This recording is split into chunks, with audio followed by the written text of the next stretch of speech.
ওসমান হাদির বাবা তার ছেলের জন্য কি বলল শুনুন। ওসমান হাদির জন্য ওনার বাবা কি বলল, ভিডিওটা দেখুন এবং বেশি বেশি শেয়ার আমি আমার সন্তানের জন্য আসলে কোনোদিন আমি বিরহ করি নাই। আমি আনন্দ নিয়ে আসছি, এই কারণে তার গায়ে সাদা পোশাক আছে।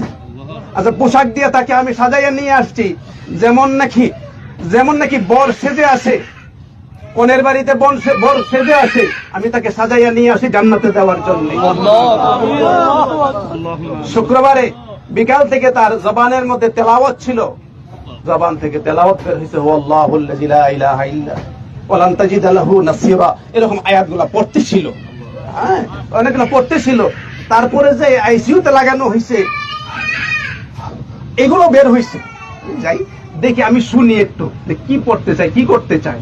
তো বাসায় আসলেও কোনোদিন গোসল করে খালি গায়ে বের হয় নাই।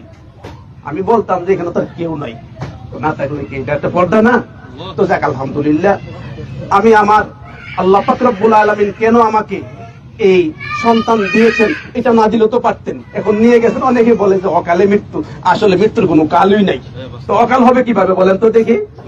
কারণ আজকে আমাদের চিরাচরিত নিয়মটা হইল বাবাকে কাঁধে করে সন্তান কবরে নিয়ে যাবে, আর আজকে বাবা কাঁধে করে সন্তানকে কবরে নিয়ে যায়। এটা একটা বিরহ থাকতেই পারে, মনের ভিতরে একটা আঘাত আছেই, থাকলেই হবে কি। আমি তার জন্য দোয়া করছি, 2 রাকাত নামাজও পড়ছি।